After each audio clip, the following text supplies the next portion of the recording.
간호조무사 자격을 취득하려면 실습 시간을 780시간을 채워야 하는데요. 막상 현장에서는 교육 없이 빨래나 은행일 같은 잡무를 대부분 도맡는 것으로 파악됐습니다. 보건복지부는 실습의 목적이 임상 경험을 얻는 것인 만큼 급여를 받아서는 안 된다는 입장이라 간호조무사 실습 환경이 노동 사각지대에 빠졌다는 의견이 나옵니다. 윤태인 기자의 보도입니다.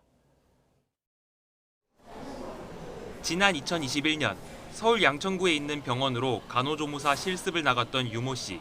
업무를 익힐 기회라고 생각했지만 기대와 달리 실제로는 잡무만 맡았다고 말합니다. 이론적으로 배운 내용을 현장에 나가서 직접 보고 배울 줄 알았는데 그 환자들을 안내를 하거나 아니면 빨래와 설거지 같은 잡무들을 거의 위주로. 간호조무사 자격증을 따려면 교육훈련기관이 위탁한 의료기관이나 보건소에서 780시간의 실습 시간을 이수해야 합니다. 단 실습은 교육에 해당한다는 지난 2011년 보건복지부 해석에 따라 실습생들에게 임금은 따로 지급되지 않습니다. 거의 그냥 다른 돈 주고 쓰는 인력 대신 실습생을 굴려가지고 병원 직원분들도 실습생이 없으면 병원이 돌아가지 않는다고.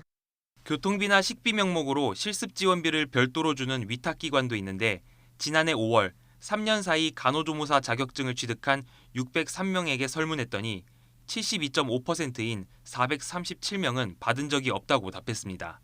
또 전체의 71.5%는 직원이 점심 식사를 위해 자리를 비운 동안 데스크에서 환자를 대신 안내하는 등 부족한 인력을 메꾸는 데 배치됐다고 밝혔고 혈압 체크나 침상 정리 같은 단순 반복 업무가 실습의 주요 내용이었다고 푸념한 응답자는 71.3%에 달했습니다. 담당 부처인 보건복지부는 이에 대해 간호조무사 표준 실습 교육과정을 마련했다고 밝혔습니다. 그러면서 앞으로는 교육과정 준수 여부를 평가해서 실습 위탁기관 지정에도 반영하겠다고 설명했습니다. 다만 실습의 목적은 지식과 기술 등을 배우는 교육훈련에 있는 만큼 근로가 아니라며 급여를 받는 건 적절하지 않다고 덧붙였습니다. 그러나 전공의나 실무수습 변호사는 수련 중에도 근로자로 인정받고 보수를 받아서 간호조무사 실습생이 상대적으로 차별받는다는 지적이 나옵니다. 이분들은 간호조무사 시험을 보기 위한 실습생으로서 의료기관에 파견이 되었던 것인데 실제로 이분들이 하셨던 일들이 그 병원이나 의원에서 다른 인력들을 통해서 수행되기도 했었는데 동일한 일을 하는 다른 분들에게는 급여가 지급되었기 때문에 이런 가운데 유 씨 등 2명은 각자 실습 교육을 받았던 병원 2곳을 상대로 임금을 달라며 소송을 제기했습니다. YTN 윤태인입니다.